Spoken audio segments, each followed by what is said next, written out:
and I like it, I like it, I like it, I like it, I like it, I like. Here we go. Oh, Saka and Emil Smith Rowe. This is the Arsenal Vision post-match podcast. My name's Elliot, the Black Man, Twitter, Yankee Gunner. Ready? We won. We won a football match. We dominated a football match. We won it comfortably, 2-0. Last goal didn't count. I'm not counting it. You know what? My attitude is if we can't get any calls, then they can't get any goals. How about that? That's a trade-off. They can't have their shitty goal. We can't have any of our calls. It all balances out. We're going to celebrate, luxuriate in what I think was a dominant performance that I would say mostly thoroughly enjoyed. And I will admit, right, because I find hating my rivals to be nearly as fun as celebrating the team I love, the Spurs result really bothered me, but I think it triggered something important in me, something maybe in all of us that was missing. Do you, like me, suffer from an affliction? An affliction I like to call struggling to hate Manchester City. I've wanted to hate Manchester City. I just have never been able to connect with hating Manchester City at the level that I feel I should. Well, I must say that getting 0 points from off Spurs this season has tipped me over the edge to hating Manchester City, an utterly worthless pile of crap that was expensively assembled and achieves next to nothing. I mean, Premier League titles aside, next to nothing. So, yeah, this has tipped me over the edge and I think led me down a path I needed to go a long time ago into hating Manchester City properly. So that's good. We're going to dive into this win. I will let you know. So it's great. There was a fantastic instant reaction for patrons for this game, but I was away. And so I just did a little couple minutes at the beginning and then turned it over to Paul and Scott and Clive. And they had some technical issues with the audio. And as a result, a lot of people are like, oh, Elliot, we need you back. And I like it because what they don't know is that I actually triggered these technical issues. I was in there like a gremlin, intentionally causing them so people would miss me. So that was a good thing that I did over the weekend. In any event, enough about that. We'll let you know that we're going to have a rewatch of this game, of course, for patrons. We're also going to have a midfielder manifesto with Adam Rayvogi and Scott on Wednesday as well. So that's coming up. But let's talk about this game with Clive. You can find him on Twitter at ClivePFC. Hello there, Clive. Hello. And Paul, you can find him on Twitter at Pause My Pants. So pause. Woohoo! Jesus, you're in fine form. Well, I mean, I got away a little bit. I got some beautiful mountain air. I got some good alcohol into me. All the things needed to restore the heart and soul. I got an Arsenal win. And did you know that you were the victim of sabotage? That I intentionally sabotaged your recording so that people would think that actually they missed me when really it was just the gremlins in the machine. I did not know it at the time, but it does seem to all make sense now. It all adds up, doesn't it? Yes, kind of like the PGMOL campaign against Arsenal. It all makes sense now. And I have to admit, I don't like the conspiracies. I fought hard against them, but I am starting to believe, I'm beginning to believe the truth is out there, as a famous show once said. Clive, I'm going to say it like this. The first half of this game, and we dominated this game, and I think it's easy to forget. We've kind of been dominating league games, period. The Wolves game away, we did okay. That's a hard game. And then we went down to 10 men. City, we went down to 10 men after playing really well. But we dominated Burnley. We dominated Leeds. We dominated West Ham. And we dominated Southampton. And, there were a lot of games in there that we dominated. It's just those cup ties kind of made us forget. And this, I think, was the apotheosis of the football we've been trying to play. And so the first half for me came down to three things, really. It came down to dominating possession, failing to make quite the right decision with the final ball, the decision that needed to be made to get that goal that our play deserved, and then refereeing decisions that were really head-scratching. Those were really the three for me. But I want to start with the dominance. Clive, maybe it was always the plan. Maybe we've always been moving towards it. We've seen times when he flirted with it. But I do think that this system, that the way we are now setting up, allows us to keep the ball in the areas we want to keep it and really push teams back. And this is the kind of football that can pick up a lot of points because you're not trying to edge it. You're not trying to nick it. You're really dominating teams. And even with no goals at halftime, I felt really comfortable because the way we were playing, I felt was repeatable and ultimately would lead to the goals we needed. And the person pulling the strings in all this was really Martin Odegaard, who, I know you've had your eye on him, and I'm sure he'll be frustrated with the shot he took. And, if Tim were here, he'd be screaming about him not using his right foot to slide it across to Pepe or to take the shot when he slid it to Saka. But for me, the story of this half and our dominance flows through Martin Odegaard and the way he just had the ball on a string and was pulling all the strings for us in the final third. Yeah, I've had my eye on him for exactly what happened the other day, actually, because he didn't take the shot. And that was my thing with him. It's not his play. I went, as I said to him on the previous podcast, I was just watching the the sort of possession game in the warm-up. And I'm watching it thinking, oh my goodness, you're the best player in the team. Literally, he was doing everything. And I'm thinking, crikey. And the game started and he continued to be the best player in the team. And he has that vibe of, I am the man, I'm leading us, I'm getting us forward, I'm gonna set the tone. Now you can debate if he's the best player, we all have our favourites, but he is the guy that everyone gives the ball to, and very comfortable giving the ball to him, and then he gets out of it and we're off and running. So he has really grown massively on me, because there wasn't so long ago we were having a Maddison-Odegaard debate, and I was pretty cool whichever way it fell. Now I'm thinking, crikey, I'm so glad we've gone this direction. There's no debate for me. Both really good players. One cost 30, one would have cost 55, 60. One, it really seems to fit the club. And really, the big thing for me recently, Elliot, and to touch on your point, is where we're playing, not just how we're playing. Mm-hmm. It's where we're playing. And everything's pushed up a little bit more. And I know we had the period where we lost our midfielders. I know the guy had to drop deeper. But if you just think back to the Everton game and where we played positionally on the pitch, forget all the passing, it's where we're playing. We just played into their hand, let us press us in our final third and just were rubbish. Now we're far more aggressive, far more direct when we need to just push people back to get them where we want them so we can play our football. In the end, we still scored 2 transition goals, but the territory we had was really, really good, and the intelligence by which we play is good. I think most of the type of people that listen to this podcast can see how we're playing really clearly, and that's a good thing. We've debated how we played for so many years and who's doing what. Now we can all see our shape, we can all see the combinations, we can all see the pods and the groups of players playing together. We can see their attributes, and it's like, oh, okay. There's almost hardly anything to argue about, apart from the fact we probably need a new centre forward and a new centre mid. But that's it. And who's going to play? I mean, this is small issues that we're discussing at the moment. And that tells me we're going somewhere. The things we used to discuss were seismic issues. Now we're talking semantics and details. And they don't really matter after a 2-1 thrashing, which this game was, right? So the word you used there was sustainability. And I think that the way we're playing is very sustainable and repeatable. And that's the key to all of this. And if you look around at some of our rivals who are far more, maybe a bit more spectacular on certain days, but they're far more erratic.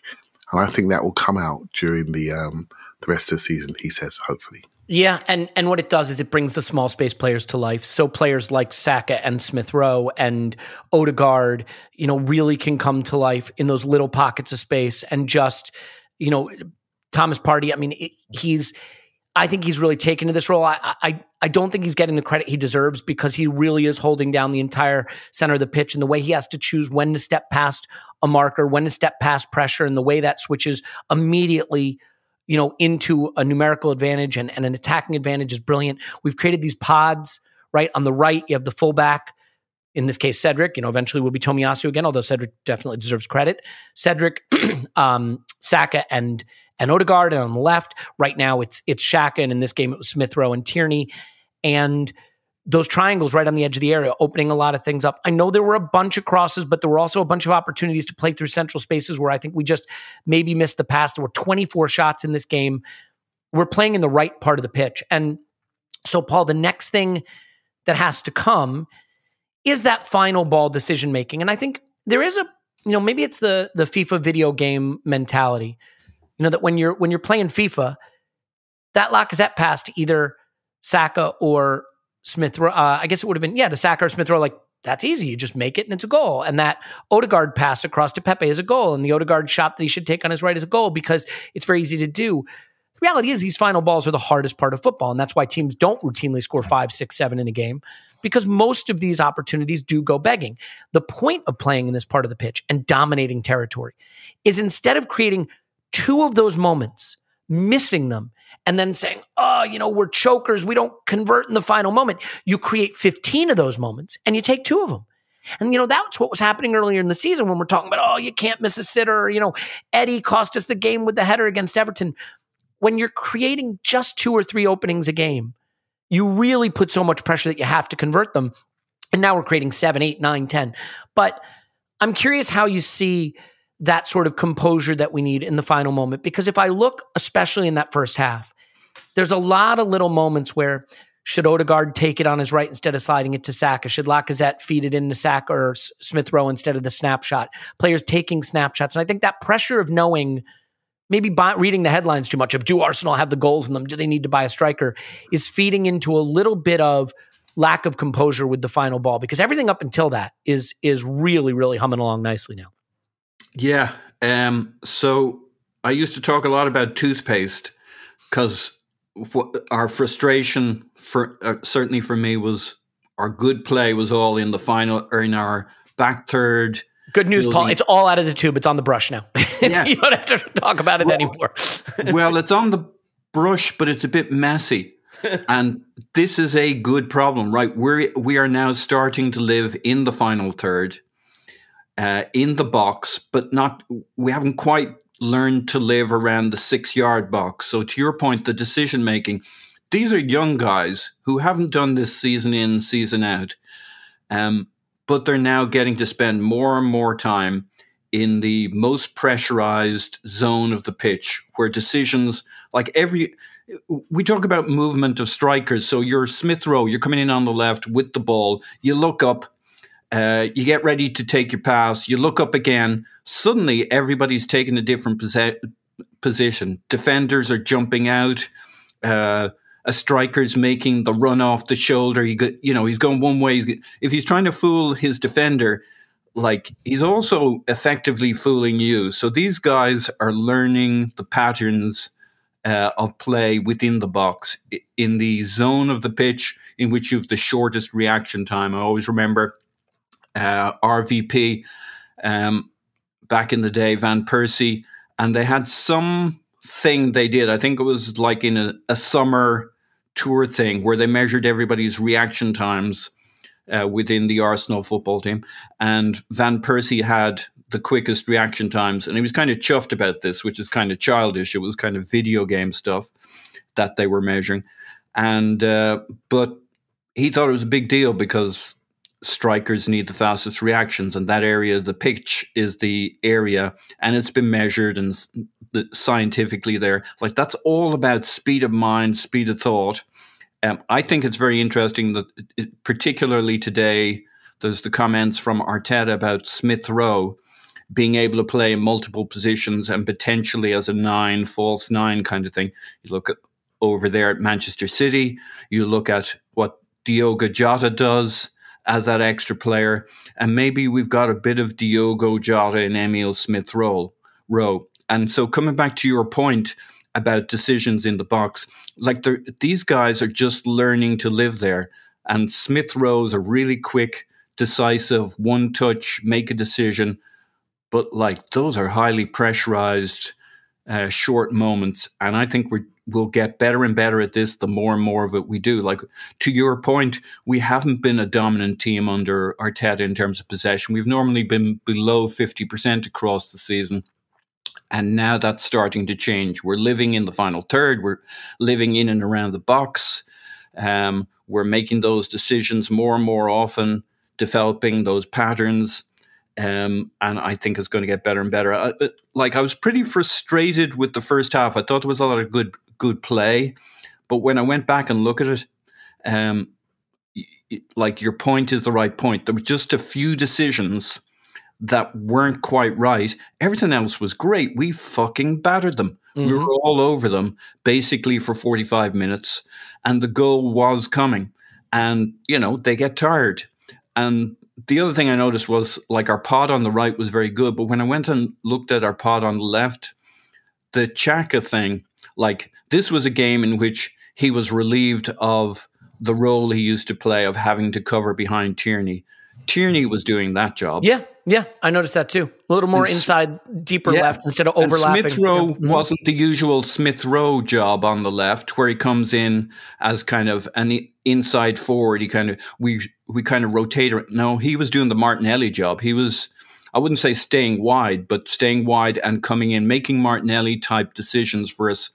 And Xhaka was very clearly and decidedly that attacking 8-10. Mm-hmm. And when I looked at it again, he was a bit better than I thought he had been on the day. It was actually, given that he didn't have to cover back and do other things and kind of be the fill-in for Tierney. I think that left side was actually pretty good.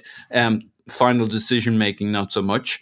And it just led to, we absolutely battered them. And they pretty much couldn't get us on the counter because we had our two fullbacks where normal teams' fullbacks might be.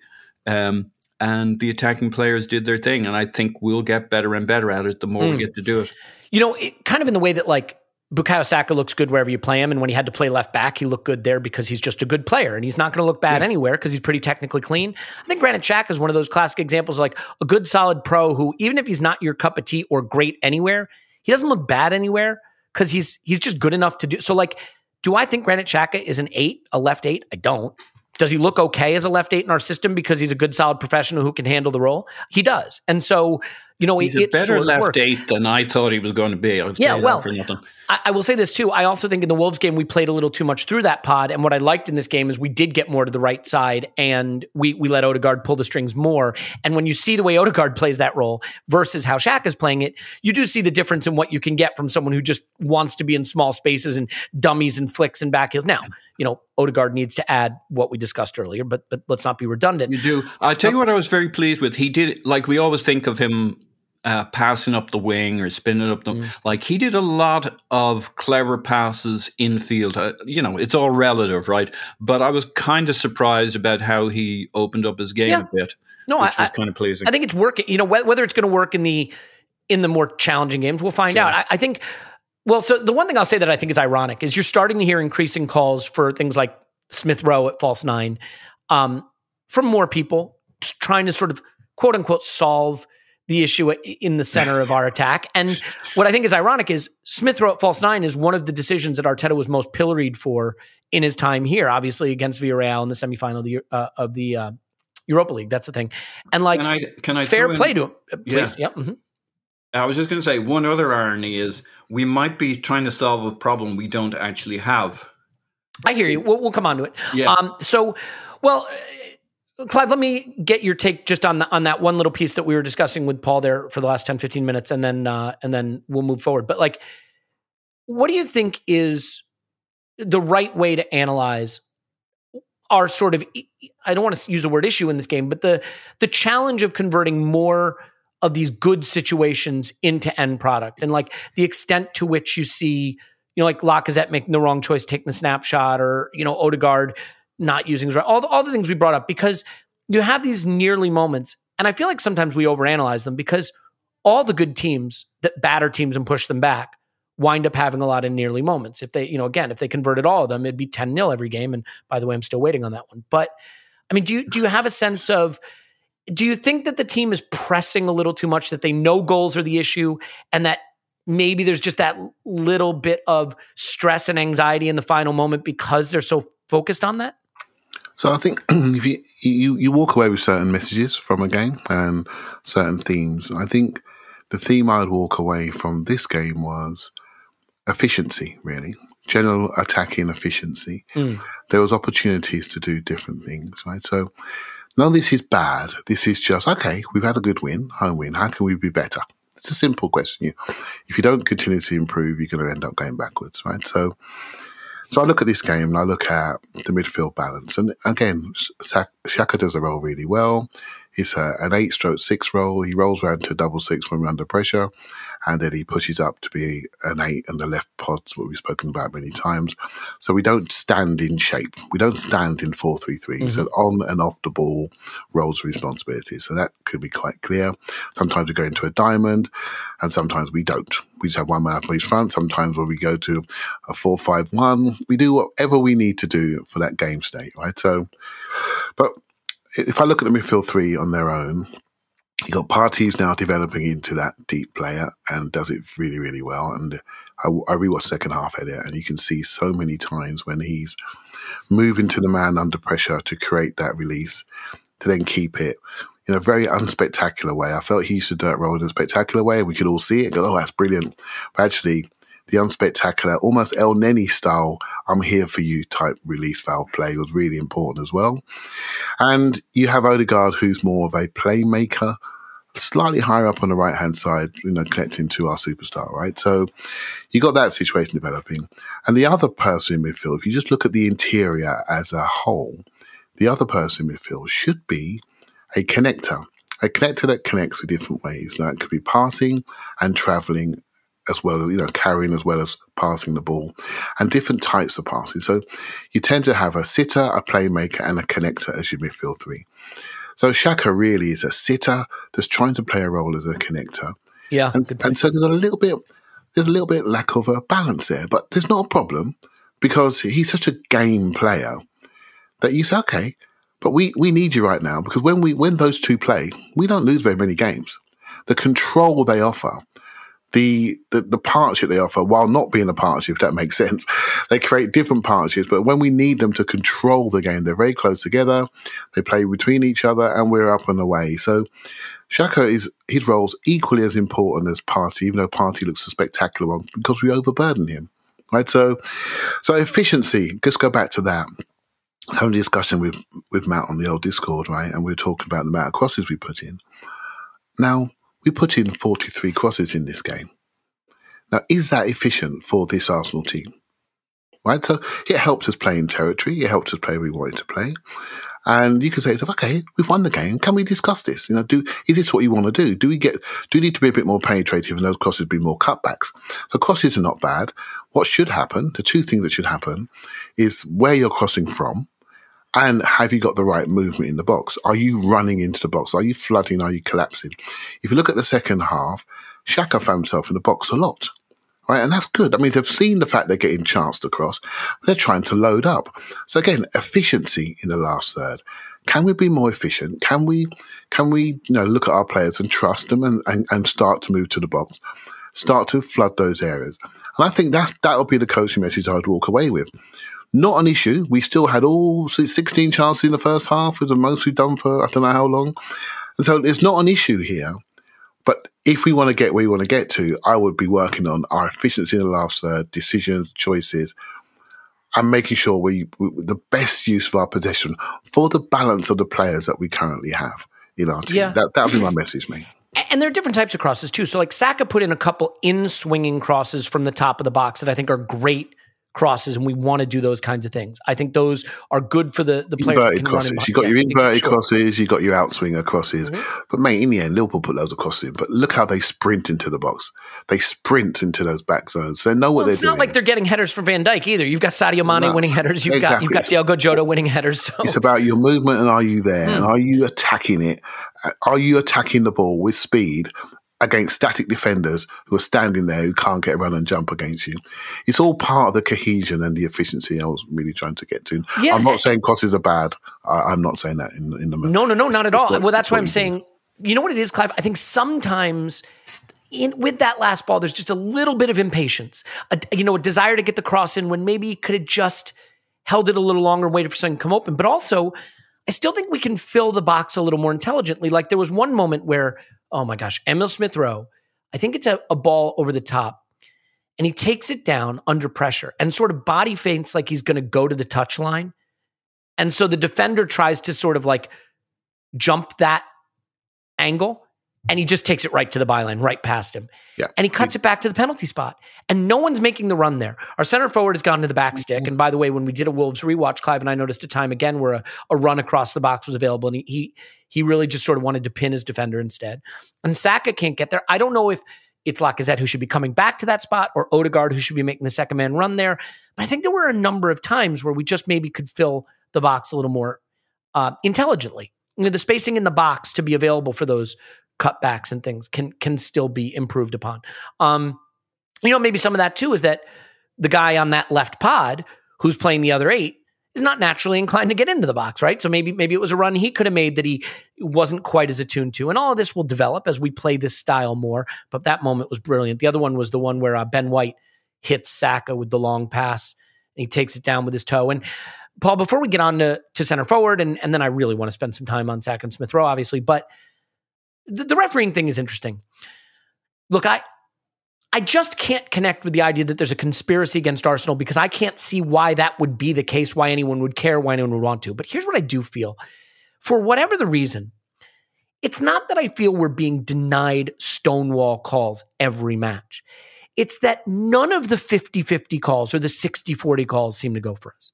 And so you watch a game like the United Brighton game where, they get a man sent off using VAR in a close situation where there's a covering defender and it's sort of 50-50 and VAR decides to give it to him.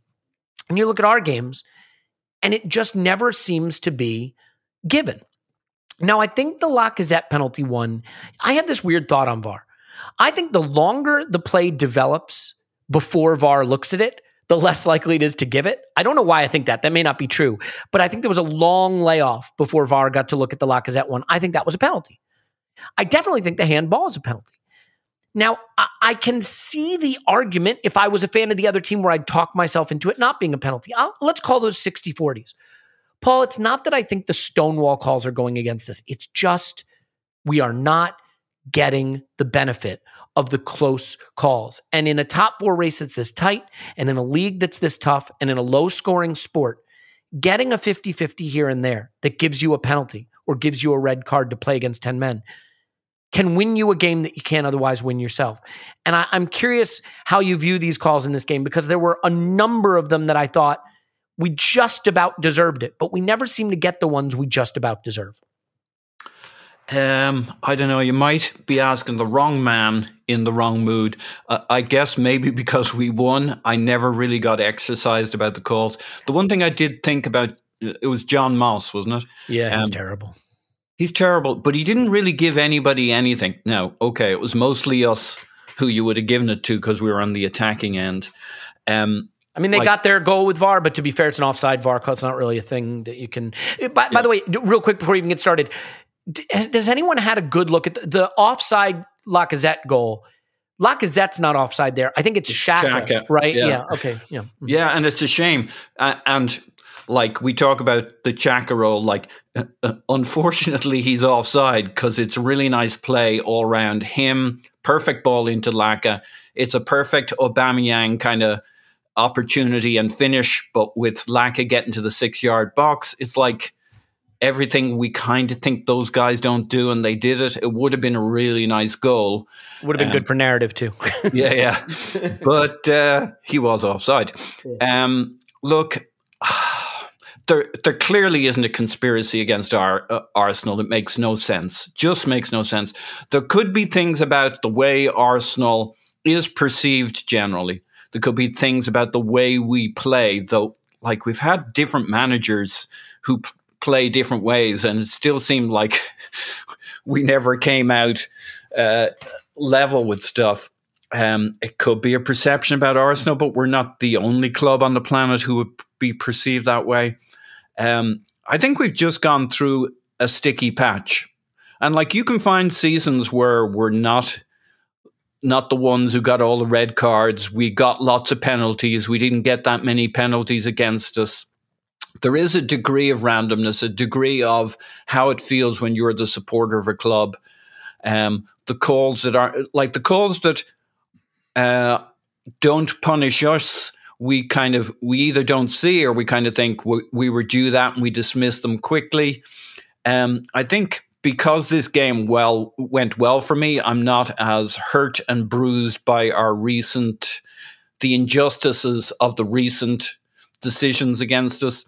And so I've calmed down on that stuff. And definitely, we have not been getting the rub of the green, and there have been ridiculous calls against us. But as long as John Moss and the referees were consistent about how they refereed this game and our calls and the Lacazette decision and the handball off their defender, if they did that consistently with other teams, I wouldn't have an issue with it. The problem is you go and watch another game, but it's a slightly different situation, a different referee, a different energy, and a different result. And I just think that's what can you do? You have to control what you can control, which is... I agree with. I get frustrated lots of attacking football. Yeah, lots of attacking football. If we play in their box a hell of a lot more, as we're starting to do, than they play in our box, we're going to get a lot more decisions. It's just that's just how it is. I have to admit, like, one of my theories that has kind of been blown up a little is earlier in the season, I said, look, we can complain about not getting the calls, but when you only take 6 shots and you're only in the box 4 times, you have 4 touches in the box in a game, like the one big call that comes your way, you may not get. But if you have more touches in the box and more dominance and more shots, you put more pressure on the opposition and you get more handballs and niggly fouls in the box and things like that. And like, this was exactly the game for that. And we did get exactly those things and we didn't get the calls. So it does feel like we can't win either way. I mean, now we're pushing teams back. We're creating pressure. We're creating more of these nearly incidents and still not getting the calls, Clive. Yeah, I think we have to sometimes get our heads up and just realize that we're not the only team that complains about referees. And I read the other week in the Athletic. Surely you can't be serious. I read in the Athletic the other week that they're looking to bring in a new elite referee performance or development plan or something like that. And it's based around the EPPP, which is the Elite Player Performance Plan, which they brought in sort of just after 2010, 11, 12, not sure which year, but I know my son was in it. So, and that's really has transformed our academies across the country, and that's really boosted the England teams, etc. And we're getting a much higher quality of homegrown player into our leagues now. And they need to do something about refereeing standards. And they are starting to think about that. And not before time, not just the standards, but the diversity of those referees. If you get the same type of guys making the same type of decisions from the same backgrounds in the same way, with the same amount of football experience, 0, most of them playing-wise, etc., you're going to get the same things. And all this change, the light around the referee decision has got really, really bright. And VAR, rather than be something that can help them, has actually put them under even more focus. Every single league game now is a world event. And these guys are running around in the middle, not enough of them, doing too many games, too many times fourth officials, don't get any chance to get arrested. We're not fourth official, we're in the VAR ban. Something needs to change because there's too much on it now to have these guys waddling around the middle. It's just too much. And I actually feel sorry for them. I genuinely do. I feel sorry for them. They're a victim of the explosion of the game. They can't help but take shortcuts. They can't help but referee on reputation, and we're suffering because of that. We are profiled a certain way. Arsenal Football Club, whether you like it or not, we are historically. We are profiled as a quite an undisciplined club. On the pitch, where I think it's totally unfair. And these metrics started to come out now regarding fouls versus cards. And like anything in this modern game, information will flow and they'll change their opinions again. And I think Paul makes a good point. When we start getting really, really good and start running into opposition boxes, we're going to get more of these decisions. I find it really frustrating how games get distorted. You know my view with red cards. That's a game thing to fix. There are things we can do around time, etc. That's a game thing. That's a rule thing to fix, and we need to do that. But these referees, I'm glad they're doing something in the Premier League because everything else is fantastic up to a point has improved. But the refereeing, in my opinion, has stayed the same. And that means in retrospect, it's gone backwards. So that's no longer good enough for me. No longer good enough. Yeah, the standard of refereeing not being great is probably why we see bad decisions more than any conspiracy. I mean, look, if you think there's a conspiracy against Arsenal, I can't talk you out of it because frankly, like we do just get officiated in a very bizarre way as far as I'm concerned. And I can't put my finger on why. What's hard, I don't watch enough of other teams consistently enough and care about them enough to really connect with whether they have the same sense of injustice. I imagine they probably do. But this is just a reflection of a lower level of refereeing standards in general. I mean, watching the Euros and the standard of refereeing in that tournament, for example, and the Champions League, it's very different. This game did produce a sort of hilarious moment for me, and I don't know if anyone else connected with this. There was a period where John Moss was disciplining Gabriel, and he had a long, long conversation with him, and Gabriel's nodding and facial expressions. I'm thinking, he doesn't understand a word you're saying, surely. Like, there's no possibility he knows what you're saying. And it's just, it did make me wonder, like, when these referees pull aside non-English speaking players and have a long word with them, like, what is that conversation like? Surely he must be aware that the player has no idea what he's telling him. But and maybe I'm wrong. Maybe Gabriel's understanding English but not speaking it very well. So I could be wrong there, but it did give me a laugh in the moment. And so, yeah, I mean, who knows? Maybe these things even out. That, there's that expression, these things even out. In my experience, they don't. But like, if they do, the next few games would be a very handy time for that to happen. I think there's a lot here. I think there is a discussion about the striker to be had, and I know that's redundant and boring, so we won't focus on that. I want to really focus on Smith Rowe and Saka and the goals, and maybe the future for Smith Rowe, as well as maybe what the Spurs result does for my very popular theory that top 4 is a lock for us, which I've been banging on about recently. But I would be remiss if I did not say that as someone who has recently been thinking about making some life changes, and obviously if you've listened, I've gone through a bit of a hard time professionally, and I am thinking of making life changes. And as a result, you look around on the job market and you realize that most of job hunting on the web is just an absolute stinking morass of misery and worthlessness. But I have to admit, there's one that rises above, and especially if you are hiring. I mean, if you are looking for talent, if you are looking to hire, you need Indeed. I mean, it's that simple. It's funny because, I thought, well, maybe I should use this product that I talk about. So I went on there, and it is a totally different experience. And it just avoids needing to go to 32 different sites. And it's so great. So a couple of things to know about Indeed. If you're, it's the hiring partner where you can attract, interview, and hire all in one place, he says, getting composed. Indeed is the only job site where you're guaranteed to find quality applicants that meet your must-have requirements, or else you don't pay. I think that's really important because online, especially, there's a lot of leakage when it comes to value. Leakage is a word you don't usually like to hear, but that's okay. At least it's not the Manscaped ad. And if you're not paying unless they meet your requirements, then you're not going to have that. Instead of spending hours on multiple job sites hoping to find candidates with the right skills, you need one powerful hiring partner that can help you do it all. Indeed partners with you every step of the way.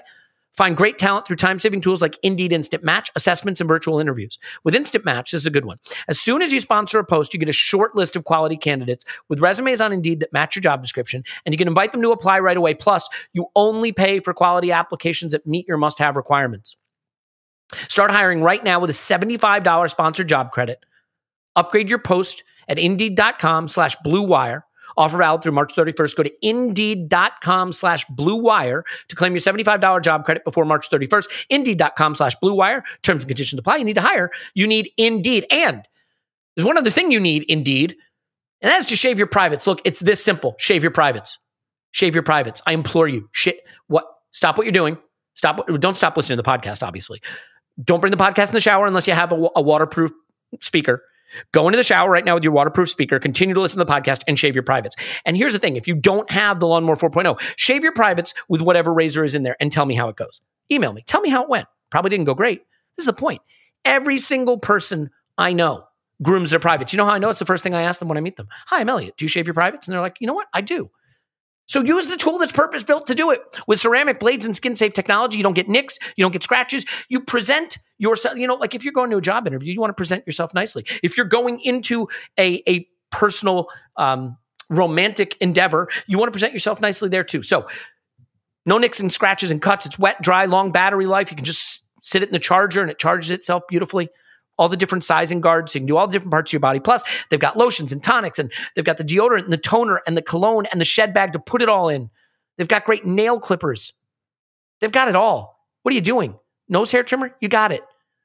Go to manscaped.com, use promo code ArsenalVision, save 20% off and get free shipping. Manscaped.com, promo code ArsenalVision, save 20% and free shipping. By now, you know you need to do it. Manscaped.com, promo code ArsenalVision, save 20% and free shipping worldwide. Clive, is that enough of that? It certainly is. It is. I am passionate about the companies we work with, and I have to admit, I think they're good companies, and it also makes me proud that they want to work with us. That means a lot to me, and it means a lot to me because the community has grown us to this point where companies might actually want to sponsor this podcast. So it's all a beautiful thing, and we owe it to everybody listening. So thank you for that. Okay, I guess, Paul, there is this discussion that we have, and Clive has said it, and I've said it, and I think you probably said it too. We're putting too much pressure on these young players. But I thought about it, right? No one ever says PSG is putting too much pressure on Mbappe, or Dortmund is putting too much pressure on Haaland, or Barcelona is putting too much pressure on Pedri. Maybe they say that, I don't know. And the less said about Barcelona, the better. But it's occurring to me that actually, if you have really, really excellent players and the excellent players become the most important players in your team, that's actually very natural and normal, regardless of their age. So while we are putting a lot of pressure on the likes of Martinelli, Saka, Smith Rowe, Odegaard, they are our best players. And so I'm starting to lean more towards why can't we be top 4? Why can't we compete for a league? Why can't we compete for Champions Leagues with players that are 21, 22, 23, if they really are just some of the best. And I look around the league, I watch a lot of it. I don't see a lot of players I regard as better than these. So can you maybe come around to the idea that, like, hey, you know what? Overburdening Saka is actually normal because he is a sensational player in the same way that, and again, I'm not trying to put them in the Mbappe and Haaland class. I'm not crazy yet, but like, no one complains about overburdening young players when they're great. And maybe we just need to stop worrying and realize these young players are just great.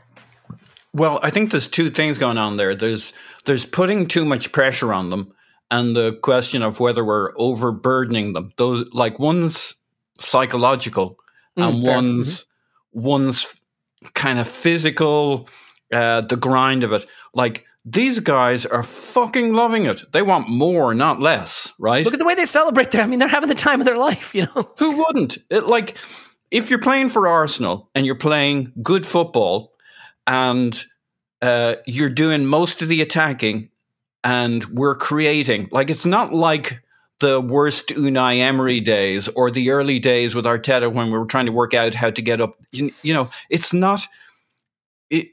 This is what you live for. This is what you dream it would be like if you were a professional footballer.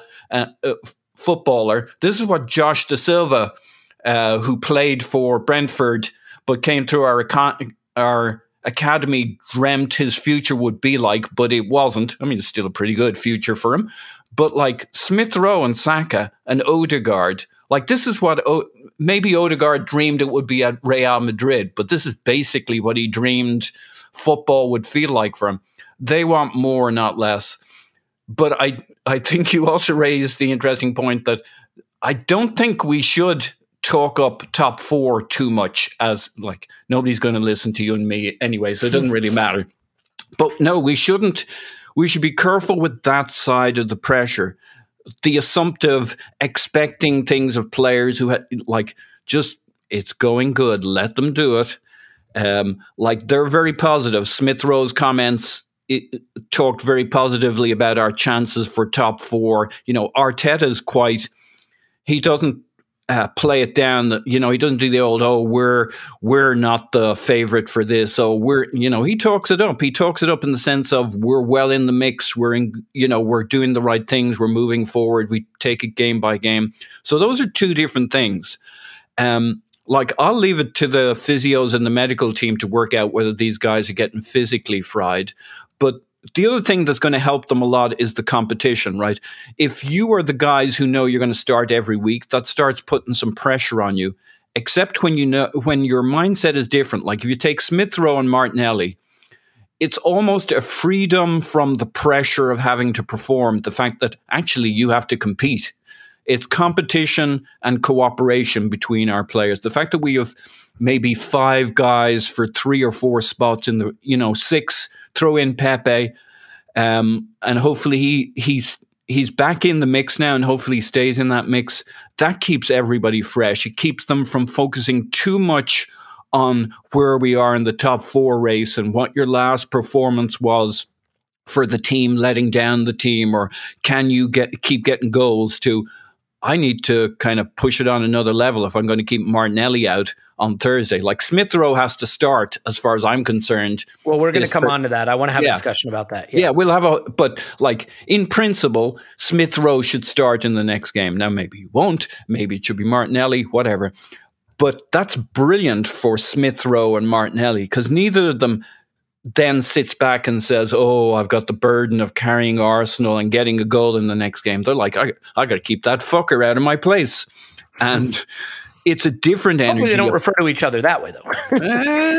All right, whatever. Heard it both ways, fine. So, no, I wouldn't worry about this at all. We have really exciting, talented young players who need to push each other. And that's where the pressure should come from. And our football is positive. It's not like playing for Burnley and slogging away and always been under pressure. We are the ones who knock. Well, yeah, touche. Clive, I think one of the issues, too, is our understanding of who Smith Rowe is as a player. And this is something that I think is still evolving for a lot of us, because he came into the team sort of as a 10 last season, right? Under emergency circumstances, filled in at the, as the one in the 4-2-3-1 as the one between the lines, and he did a really nice job adding something we missed. But as we've gotten to know this player more, there are layers to this onion. There are aspects to his game, and I actually think now he's better as a carrier, as a dribbler, as a shooter, as a scorer in the box than he is as a passer. If anything, I think his passing is the part of the game that can develop, that has room to grow. And understanding who this player is really interesting. Is he a left 8? Well, actually, maybe he's a false 9. Maybe he's a secondary striker, a Griezmann type player. I mean, it is interesting because with young players, what they look like when you first see them and who they become can be very different things. And so we're starting to learn who he can become. And I'm curious how your opinion of Smith Rowe is evolving. I mean, the goal he scores is a forward's goal. He takes it on a run, cuts inside, gets his defender off balance and passes into the far post. Or maybe it's a little soft. Maybe the keeper can do better, but he's rewarded for his endeavor. And I think it's not little tight space linking stuff. It's not little, flighty number 10 Odegaard stuff. This is big space, wide forward kind of play. So are you adjusting or updating your priors on Smith Rowe and what his future might be? Well, I'm not a fan of number 10s, really. I think there are very few of them left, to be fair. Well, I'm not a fan of them. I think they're also like, the concept is like a luxury.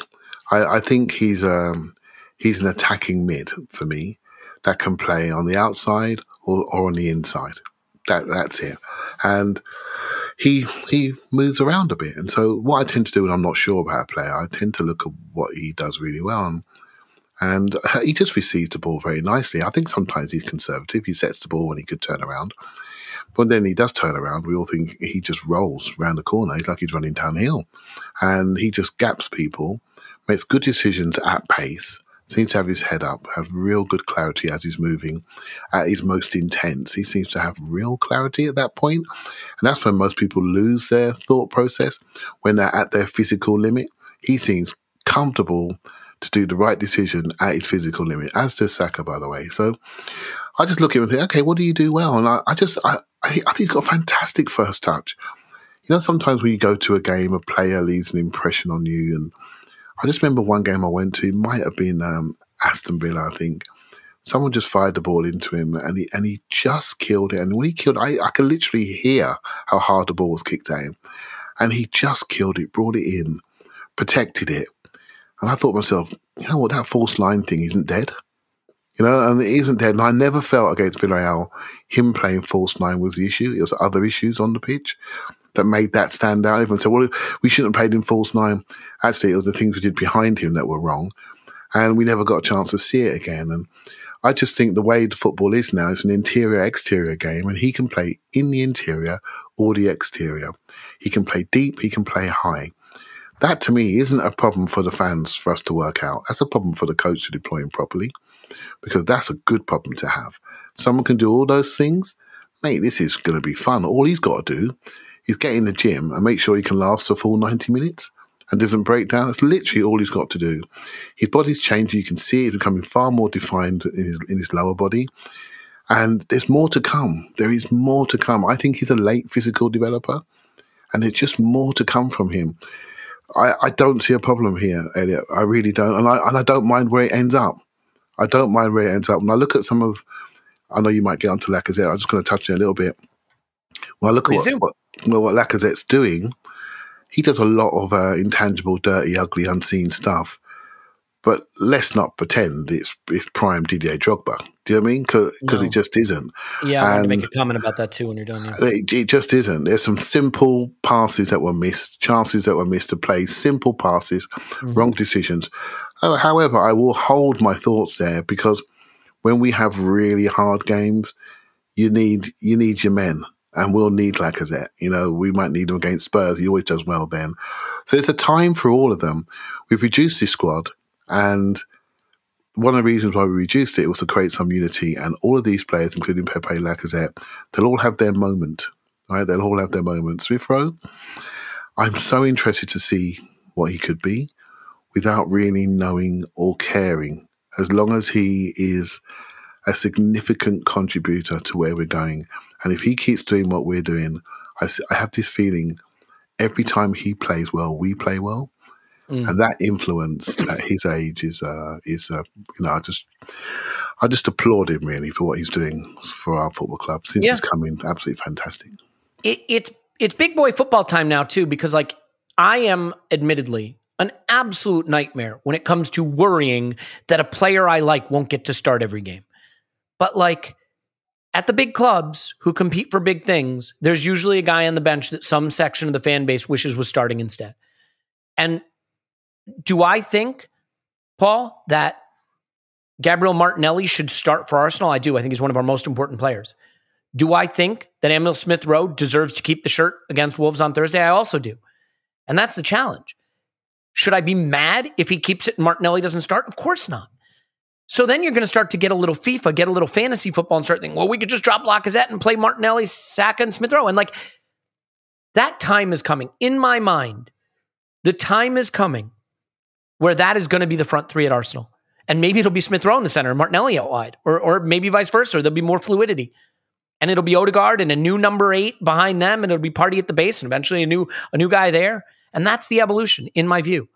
But whether we should do that now is difficult. And I agree with Clive in this sense. The extent to which we praise Lacazette for being a fundamental part to why we're having more dominance and how we build play is difficult for me. On the one hand, I absolutely believe he deserves credit for it, that the things we do that work in part because of him. I also think we maybe give him a bit too much credit to Clive's point about, peak Drogba or whatever, or peak Firmino. Like, there are simple passes being missed. He does look absolutely gassed after 55 minutes, and in this game, maybe after 35 minutes. But like, so I don't, the idea that you just drop Lacazette and then go to a center forward who has never really played center forward for us, either in Smith Rowe or Martinelli, is a big risk to take with a team that by and large in the league has been playing great for a while now. So I understand the conundrum that the coach faces, but let's face it, someone's going to be unhappy because my guess is either Smith Rowe or Martinelli will start against Wolves. It'll be one or the other, and Lacazette will keep his place. And some subset of fans will be upset that the other guy didn't start. But this is kind of how it works. So how do you see the immediate future, like literally Thursday, and the long-term future? Do you agree that we will eventually, most likely, be looking at a Martinelli, Smith Rowe, and Saka front three, but we're probably not going to be seeing it yet? Where will I begin with that? So, well, what about the short term? Like the fact that it's probably one of these guys, not both of these guys. Yeah. Why do we keep trying to fix a problem we don't have? Like, why? I understand Lacazette is not the ideal false 9 or 9 for a top level team, but it's working. And while you said maybe we give him too much credit, we all know what he does for us. I still think we don't give him enough credit for what it is he does. That's fair. He's essential to how we play at the moment. Now, there are better players out there, and we'll upgrade in the summer, I hope. I don't necessarily think that the future is Martinelli, Smith Rowe, and Saka, because Martinelli might just be best as that wide forward in the Aubameyang role that didn't quite work for Aubameyang, at least for a year or two, right? Maybe he'll be but he likes space to run into, and you don't get a lot of space in the Premier League as a striker. Like, the goals come from wide. We keep doing this. We keep saying, we keep thinking the goals come from the centre forward. I mean, how's that working out for Lukaku in Chelsea? Seven touches for Lukaku, and 2 of them I think were from kickoffs. Yeah, why would you do that to Martinelli? He loves running at a defender. He loves being able to drop in. He loves being able to run behind. Like the wide forward on the left, doing the classic Henry Aubameyang curler into the far netting. I mean, why do we keep changing problems we don't have? All that worry, especially in January over Lacazette, because we weren't scoring goals, blah, blah, blah. It had nothing to do with Lacazette. I mean, it would have been great if he'd popped in a couple. Would have been very nice. And he had a couple of chances he didn't take. But that wasn't why we weren't scoring. It was because we had no midfield. It was because we weren't creating, because we weren't in the right spots. Goals come from the wide forwards these days, at least as much as the centre forward. Saka scoring, Smith Rowe scoring. Like when we have the rest of the team in place, when we have Tomiyasu there, okay, we got Cedric and he's playing well at the moment. That's apparently good enough. Like we just need Partey, Xhaka, Tomiyasu or Cedric at the moment, and Tierney in position, and any collection of the attacking forwards plus Lacazette, and it basically works against everybody but the top 3 clubs. And that's enough, by the way, for now. Yeah. What are we trying to fix? Like there was a poll on Twitter yesterday after this game. It was yesterday. And they gave kind of 4 reasonable options of the 4 players we're talking about. Saka, Smith Rowe, Lacazette, Martinelli.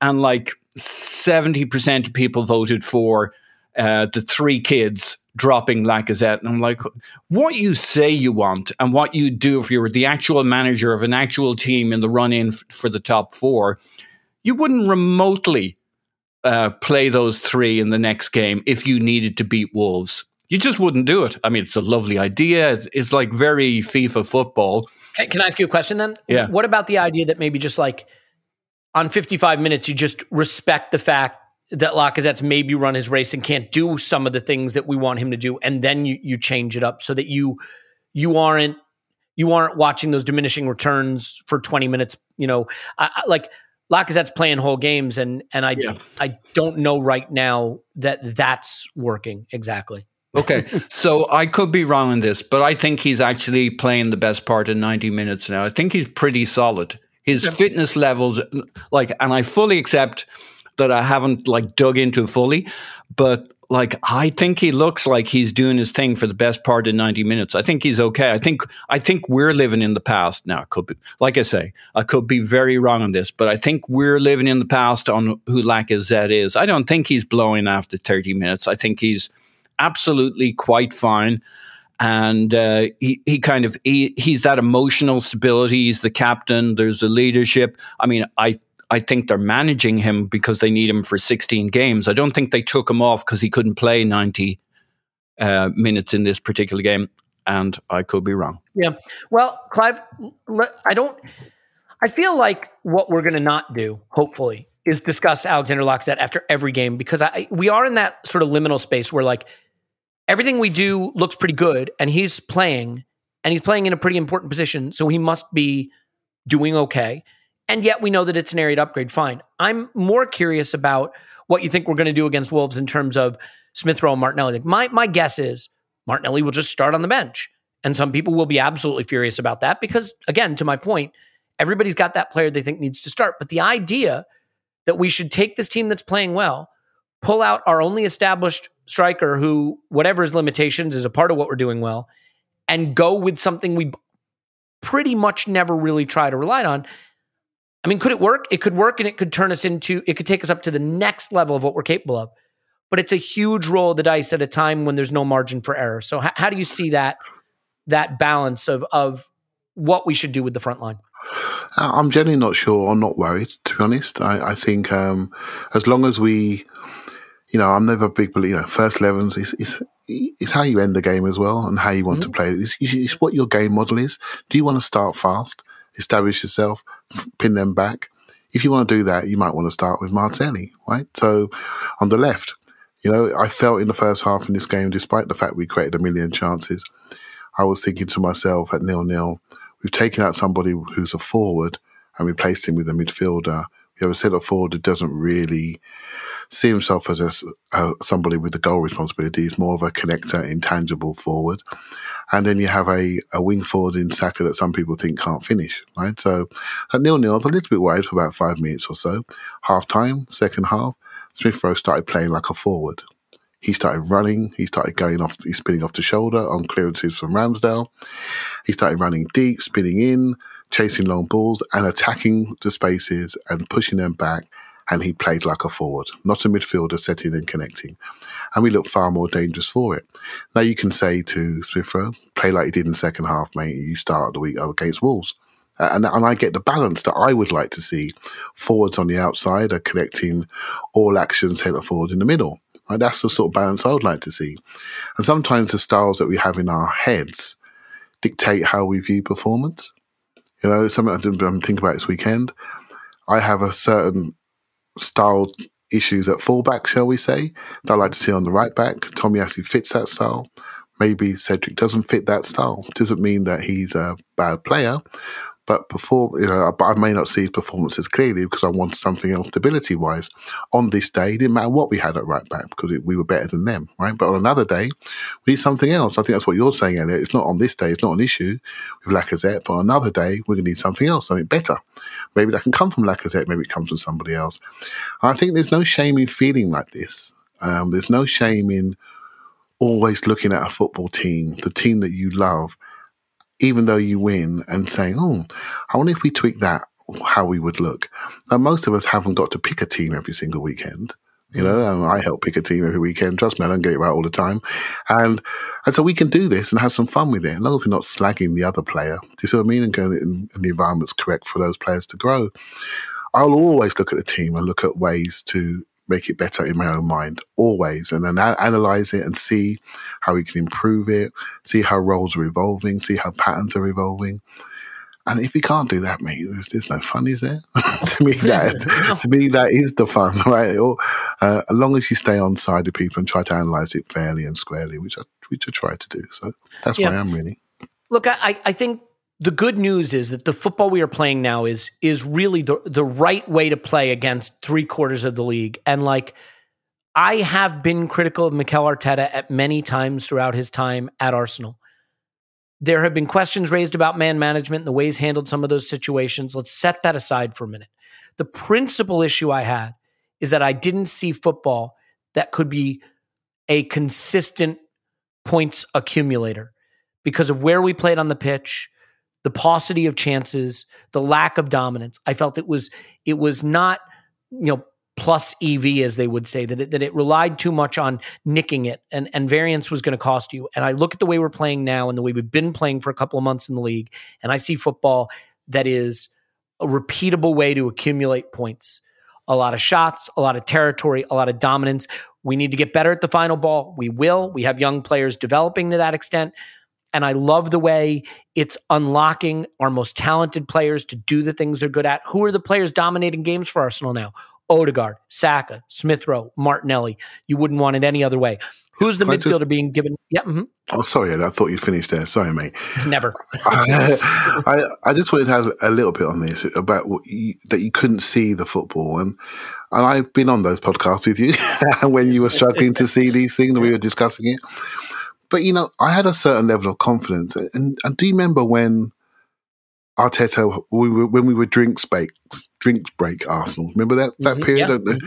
Yeah. And I thought his ability to see the game and fix the game and put a solution out there immediately was stunning, even to the point where other coaches were talking about it. From that moment on, I was convinced we would get somewhere to a better place. And the only thing that was stopping it was the players that we had to choose from. Mm-hmm. They've cleared out the players we had to choose from. Even in this game, only 4 players started this game versus the first game of the season. This team has evolved. The player quality has gone up. The coach could always see, for me, I think reducing the squad has reduced some of his selection issues, shall we say. I think he's got some of that wrong. Easy to say in hindsight. I've never picked a bad team. Do you know what I mean? And so, me neither. And I think if you look at those fundamental things, can he see the game? Can he feel the game? I always was convinced he could. Now the players are coming, we can start to see him more clearly. And that's what's changing. The fact that we like these players, we feel a connection to them. Now we have a club with a common goal that's linked top to bottom. And it's really interesting. Yeah, and the funny thing is, look, there's always been structure and positional discipline and coherence to the football we played under him. Like under Emery at some of its lowest points, I felt that the game was just a mess. There'd be 9 guys, on the left half space or left wing and one switch and we'd be beaten. Like, you haven't had those issues with Arteta. I think what's changed for me is maybe there was a complaint that he was too structured. The players, everything was too mechanical.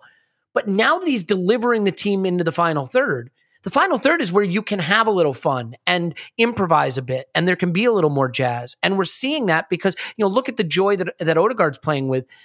the structure has now delivered us into that part of the pitch. And now the players get to do, the flair bits, the part that make them special. I am enjoying it. And so I think that is a really nice development. And it gives me a lot more confidence for what we're trying to do going forward, both on the pitch and in terms of time-wise, like longitudinally. But Paul, the thing with Saka is, I think Saka was always such a clean, clever player. But now he's taken on a role where, like, there was something different about him this season. Maybe the summer really did it for him, feeling like he belongs. He is not shy to take a shot, not shy to be the one who has to make the last contribution, put in the cross, beat a man. He's nearly impossible to live with on the ball, isolated. Even 2-on-1, he beats guys routinely. But, you see the trust that Arteta has in him when he decides to take Smith Rowe off and bring on Pepe and just move Saka left. Oh, I can just put you wherever I want to put you because you're going to thrive there. And sure enough, he does, and he scores the goal. And it's brilliantly struck. I think it just reflects, to our point about, are you putting too much pressure on the young players? I mean, Arteta feels like he can just put Saka anywhere and he knows he'll respond. He can play him for 90 minutes and he can play him left or right. And 9 times out of 10, he's getting that man of the match level or thereabouts caliber performance from him. And he did it again this game. Yeah, I think when you're as talented as he is, this doesn't feel like pressure. You just want more of it. You want more of the ball. You want more of the challenges. He's so good. He's so clean. It doesn't matter if you put 2 or 3 players on him, he'll still make a good decision. So from a manager's standpoint, like when I think of England, and I don't do that often. I don't lie back and think of England. When you lie on your back and think of England? Yeah. But when I do, like if you're Southgate, right, I think he's going to lean into Saka more and more. When you consider the talents he has with Mount and Foden, like Foden's brilliant, but I could see Southgate, I could see me as England manager putting first player on the pitch. Okay, you're going to play your Harry Kanes or whatever. Sadly, yes. But beyond that, first player on the pitch, Saka. Why? Because he's always going to deliver. He's always going to make a good decision. You can feed him the ball and you never regret it, right? He's not going to drop you in it. He's smart. He's stable. He's clever on the options. Like he could well end up being the England captain in a few years, and it'll be him diving all over the pitch and getting referees' calls because he's the bloody England captain. That would be lovely. It would be lovely. I mean, not the diving all over the pitch thing, but the getting the calls thing would be fun. Yeah, unfortunately, it could take a while for Harry Kane to die off is the only problem within the England team. But that's about he probably needs a year or 2 before he's established himself. But he's going to have that presence in the game, I think, generally. That we've got that side worked out, and he's going to pull 2, 3 players, 2.5 players in his direction every time he gets the ball, which means the switch to the other side, the overload for whoever's over that side, and then the relationships and understanding. And him and Smith Rowe and Odegaard are going to have a glorious future together, and Martinelli on the other side. And for me, Smith Rowe is particularly interesting because, like I mentioned, the Diogo Jota thing, and I wonder how Jota was doing at his age. Now, that doesn't mean anything, but he probably wasn't banging them in and having the impact that Smith Rowe is. And you look at the flexibility of that player. Now, Saka as well could play anywhere across the front 4 pretty much, but that's 2 players who can play pretty much anywhere. And Smith Rowe may be the one who's kind of a bit more of the Jota for our team over the next year or 2, filling in those slots. Do we need a guy as a kind of a 10, a second 10 or an attacking 8? Or like, I agree with Clive, Smith Rowe adjusted to playing basically like Martinelli in this game, scored the goal you would have wanted from Martinelli in a very Martinelli way. Yeah, it's like he can kind of do most of everything. And he's not ready yet to do what Lacazette does in the box, throwing himself around, flopping around, getting the odd penalty, getting free kicks, being a nuisance. He hasn't quite got that bulk there yet, and that know-how in the centre of the park. But I do actually think his tendency to lay off the ball quick, like one of the things with Saka loves the ball, and he'll take multiple touches, and he'll tease, and he'll pull players towards him. Smith Rowe's almost the opposite. It's like you pass on the ball, he'll give it back to you straight away, or he'll flick it up. He's always already looked where he's laying it off, and he'll do it first touch, and he'll embarrass the guy who's marking him, and he'll run through and onto the ball like a Ramsey will. And those are two very interesting and different ways of playing and relationships with the ball. And like Saka's just, he does it all. He's great. Yeah. And the quality of his delivery. Yeah. Yeah. He's sensational. And I mean, I think what you have in Saka, in the trust that he has in the coach and the skill that he has on the ball, is like Martinelli and Smith Rowe are very direct players, and very direct players can help you pick open a defense and create options for the players who are more creative and the players who deliver the ball. But Saka's a player who can just sort of do it all on his own, create something that wasn't there, and pull a defense out of position in a way that I think we sort of anticipated Pepe doing, and Pepe just has not been as effective doing. And Clive, I think I was actually really happy to see Pepe come on. I thought he had a good cameo. He could have had a tap-in goal if Odegaard had slid the ball across with his right instead of tamely shooting with his left, which was sort of a disappointing moment. And he could have had a penalty, although I'm not sure it was. I have to admit I didn't look at it too closely because I didn't care at that point. I do think that Pepe is one of those players that I still sort of feel in the back of my mind, if we're going to get where we want to go this season, we still need him. We might need, 2 goals and an assist from him down the stretch somewhere. And I'm glad he's back in the reckoning. And Arteta talked him up before the game. He brought him on, and I thought he played pretty well. Are you happy to see him sort of reintegrated? And do you think that we might just need him a bit before this is all said and done? Very much so. And we're going to need them all. Even my mate Eddie, we're going to need him too, right? So I think if you look at the difference between Saka and Pepe, I don't think this is hard to fix, if I'm honest with you. If what Saka does very cleverly is he gets into his moves quickly. So the ball comes and he's into it straight away. Bang, I'm off. Is there a connection? No, I've got to take somebody on. Okay, I take 2 on. But it all happens quickly.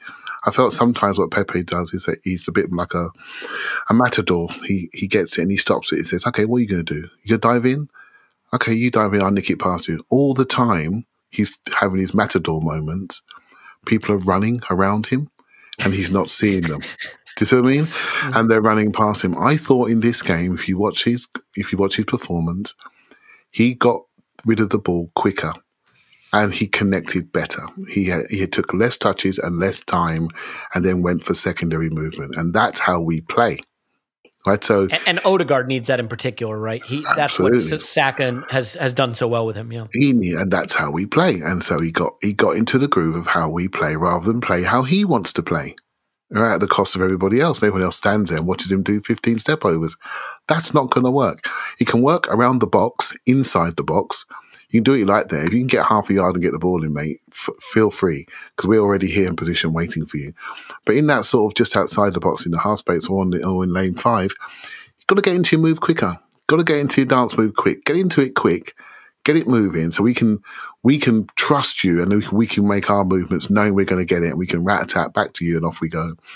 That's what Saka does so smartly. He reads other people around him. They're talented, they're both super talented footballers, but one I think reads the room better than the other. That's the key thing. But that can be taught. That can be taught. I wish Pepe didn't cost as much money as he did, because we would view him differently. I think it's such a shame his Arsenal career. I don't think it's been well managed. And also, Clive, we'd have a lot of money left over. Yeah, there's that as well. But it's interesting. Oh, for crack, I was going to say there. It's thanks for that. I think it's interesting with Pepe. I think somebody Arteta said he's changed since the African nations. I think he feels more important. I thought, yeah, no shit. He was feeling really important in the cup final. He was man of the match in the cup final, and we dropped William on his head, right? So he needs to be made important. When Aubameyang didn't play, he was the one to the burden of the goal scoring, Wasn't the youngsters, they weren't ready yet. He needs to be made to feel important. I thought, well, why is it taking us so long to work this out? Make him feel important, make him feel part of it. Make sure he plays to the rhythm of the Arsenal team that's playing today. And let's see what happens. If he doesn't work for us, he's playing enough minutes to get sold. It's not a problem. We'll get some money back. But while he's here, let's invest in him. Let's invest. I'm a big believer in this. Invest in him, make him feel part of it, and see what you get. It's too important. It's too important for me. We're so close. It's too important to have him sitting there stale. I totally agree. Here's what's tricky about a player like Pepe. First of all, he's tricky. But Pepe is a player who on his day is as good as any player we have. He is as good as Saka. He is as good as Martinelli or Smith Rowe. He is certainly as good as Lacazette. He's as good as Odegaard. On his day, he is as talented and as good as any player we have. He can curl two into the far corner. He can score from a free kick. He can beat three men and provide a perfect assist to the penalty spot. The delta between his good performances and his bad performances is too wide. And the thing that makes Saka so special is Saka is sensational. And some days he's not. And when he's not sensational, you know what he is? He's just very good. There is not a huge delta between Saka's great games and Saka's not great games. They're pretty close. And so I think the challenge for Arteta is, you might say, let's pick Pepe against Liverpool. Let's pick Pepe against, United, because he can win you those games. You just don't know. And I think that's why he makes a really good sub in a way, because you're rolling the dice, but substitutes are sometimes kind of a roll of the dice. From the start, you want that consistent level of performance. And I think these mercurial players are difficult. And I think what Arteta likes about someone like a Saka, which any coach would, is when you play Saka, you get a good game. You may not get his best game, but even if you get his worst game, it's a good game. And Pepe just has that big delta between them. And so in our minds, some of us think of Pepe and we visualize his best capabilities. And some of us, when we visualize Pepe, we visualize his most frustrating aspects. And as a manager, that's the problem. Am I going to get one or am I going to get the other? So I do think he's important. I think that role is probably primarily as a sub down the road. And the thing you're seeing, because we don't play a lot of games the rest of the season, and it's mostly once a week, maybe we're only making 2 subs, and maybe we're not making them till 75th or 80th minute. And I have no problem with that. The way you leverage having no cup football and no midweek football and having fewer games is you shrink the squad and you play the players you trust the longest. Now, having said that, Paul, I think Arteta gets a little meat on this bone at full time to have something to yell at his players about. And I think coaches like that, actually, quietly deep down. They like to have something to yell at their players about. I'm not sure I love the way we finished the game. A little unlucky with the first goal. The way they get in behind a high line with 30 seconds left in the game and give me a heart attack, I did not appreciate that. I would like it if they not do that again. Now, the irony is, because we dominated this game and didn't try to nick it 1-0, we got the second goal. Their goal doesn't matter, but I'm curious. I was listening to the Arscast and they said, Andrew said it didn't really take the shine off the game for him. It didn't for me either, dominant performance, but it did annoy me. And maybe even more than the goal, the late run in behind that had to be flagged offside did more. Now, we wound up chasing it down and I think stopping a chance. But how do you feel about the way we played out those last few minutes? Because I definitely think Arteta will be latching on to that as a teachable moment. Yeah, it needs some work. Ramsdale will be pissed and the defenders will be pissed off about it. Now, they may have their own implications in that moment, but psychologically, having that kind of that fortress, that mentality of clean sheets every game, we do pretty well on clean sheets. Defensively, our record is strong. There was no real reason to relax in this game and kind of give them a bit of a sniff. And we should have walked off that pitch feeling we controlled both ends of it, and we did for the most part, but you can't be dropping your guard.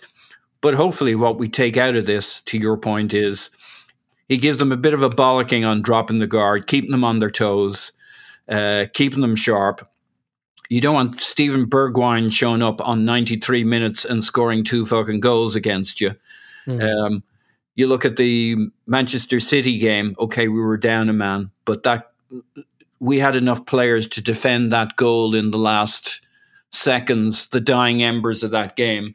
And it's something to learn, and it's something we need to learn before the run-in, because there'll be a couple more games where the result is decided in the last 5 minutes. So it's something to work on. I don't know that there's something there except being more alert, more on our toes. What you don't want to do, on the other hand, is having your team thinking too defensively. So it's a difficult balance. That's why Antonio Conte likes experienced players, because they read where they're at, not just in one half versus the other half, but minute to minute, play by play, moment to moment. They know where to be, what to do, what's required. And like our second half, we had maybe a 5 or 10 minute spell where we let the initiative go, but the rest of it, we kept going at them. Now, that's not something we were doing a season ago.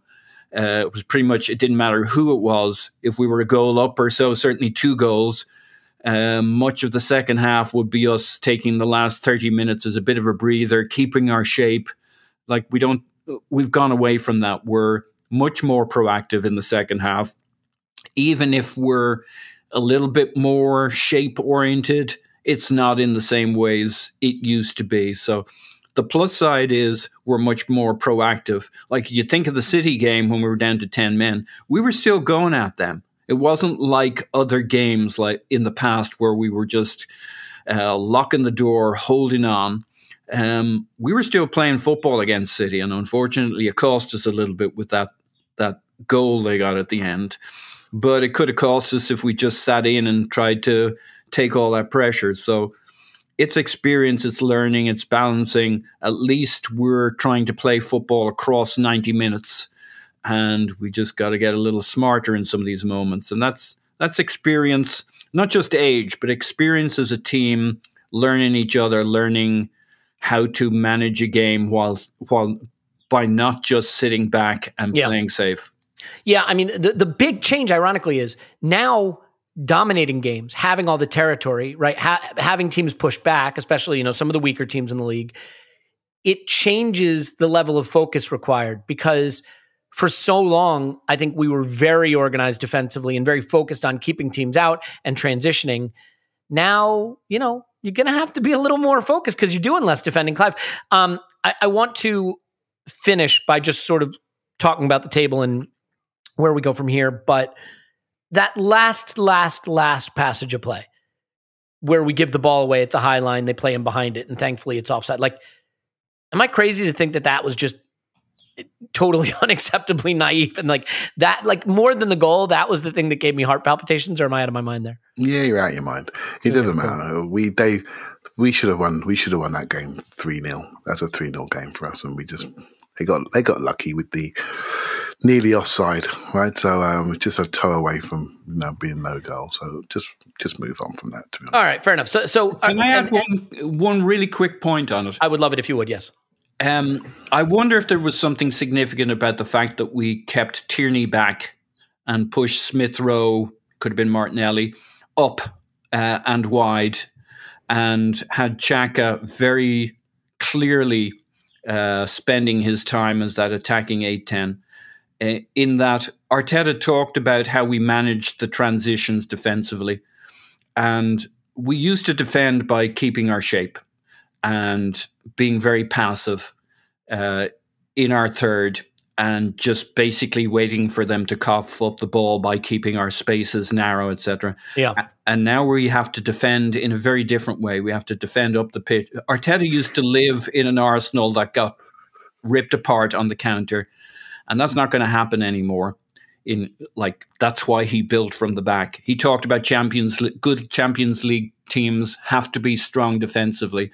And I wonder if we'll keep seeing Tierney, much less the flying winger banging in crosses, though he still did an amount of that, and much more a conventional shape with the fullbacks tucked in a little bit, where we're defending because we now have greater than 50% possession. We're 60, 70% against some of these teams. So it's a different defensive problem if we're going to keep that record clean. So I'll be interested to see if this is a semi-permanent switch with how we use Tierney. Yeah. I mean, it was a little different against Wolves. They play a back five. So maybe there's going to be changes depending on the opposition. Sure. Clive, I do want to get to the most unpleasant part of the podcast, though. Are you ready for it? Mm-hmm. What's up? Okay. Yeah. Did you want to add before I get to the unpleasant part? No. I don't. You know what it's about. You know what it's about. It's about Manchester City letting us down. It's all they do. Oh. Manchester City will let you down. That's what they do. They have decided to make their bogey team the one team I would like them to not have as a bogey team. And like, as I watch Spurs, the thing I realize is maybe actually we want Spurs playing weaker teams, because when they have to break down defenses, they don't seem very good at it. When they can hit it long to Son and Kane, those two can win them games out of nothing. And they did it again here. And so that's actually maybe something for us to keep in mind when we have to play them.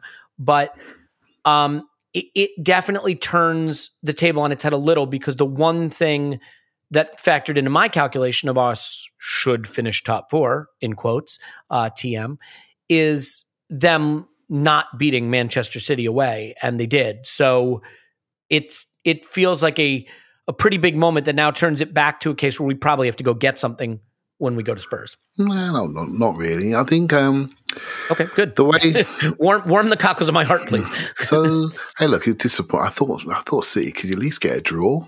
Do you know what I mean? Because they had it. Yeah, Spurs are very good at going away to City. I mean, they cost them a Champions League, for God's sake. I mean, they just have no fear going there whatsoever. You know, there's some grounds you just go to and you just don't think you're going to get beat. And they played a really good game. But the problem is, for Spurs, is that everybody saw it. Everybody watched it, including all the analysts at Burnley, who they're playing later in the week. And I don't think Burnley are going to have the amount of possession that Man City do. And we watched Burnley come to the Emirates, and they're pretty good at blocking that central zone and deep line defence. And yeah, let's see what happens, right? Every game is different. It sort of took the shine off Saturday for me a little bit. I'm sure many people listening, it took the shine off a little bit. But look at over the context of the whole season. They just lost 3 games on the trot against teams they should have beaten, and they beat the one team we thought they'd have no chance of beating. That's still 3 points out of 12. That's what it's all about. 3 points out of 12. We just need to keep winning, keep doing our thing. Thursday against Wolves is obviously really important. The most important thing is to not lose. I know it sounds a bit pragmatic, but to not lose. Then we go into a little bit of we have got a period where we have 3 games in 6 days. And we're going to be loving Pepe, Lacazette and all those players in those games, because no way our fours can play 3 games in 6 days. And so it's just a matter of keep accumulating points. The way we're playing has some repeatability to it. There's some nice things developing. Keep doing what we're doing and see where we end up. I'm pretty relaxed, mate, to be honest. Let the others stress, because the way Spurs play, I don't think it's enough dimensions to it. Manchester United, box of chocolates time. Not enough repeatability and structures there. Some weeks they press, some weeks they don't. Individuals get hot, they're fine. Individuals get cold, they lose. So it's up to us really to. In fact, the 2 best teams with the most repeatability, in a strange way, are Arsenal and Wolves. Yeah, they're the ones that are well structured. Wolves don't quite score enough. That could be their downfall, but the rest, we're not too sure what we're going to get. Yeah, and I mean, this Wolves game at home obviously feels so big in part because it is. I mean, they're going to obviously be out for revenge and the whole, we celebrated too much thing. And we, I think had to work really hard to beat them away, obviously down to 10 men. They're great defensively. They don't score a lot, as you said. I think it's a very tight game. Then you get to play Watford. You get to play home to Leicester, who are literally setting records for the defensive ineptitude this season. So this is one... really, I'd love to know when our Spurs and Chelsea games are going to be rescheduled. Any thought, Clive, on when they might give us that information? Because, I'm sort of nervous that they're going to stare at that calendar and be like, be fun to put Arsenal away to Spurs at the very, very end of the season with top 4 on the line. Yeah, it could happen. And obviously Chelsea are in a lot of competitions, and as are Spurs. They're the Cup, FA Cup. Mm. And so they're probably waiting for something to shake up there before they rearrange. This is more Tim's thing than mine. I'm much more concerned about how we play in our health and fitness, and making sure we have the right priorities in attacking areas.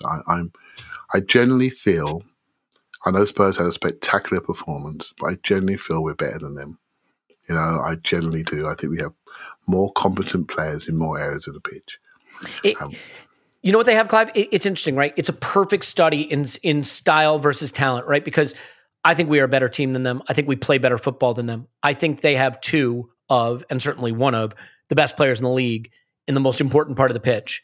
And that just gets them points they don't deserve at times, you know? It does, but I honestly, this is where I think we are really good. And maybe, our back line is exceptional. If they're all fit and available, we can deal with what Spurs have to offer. We really can.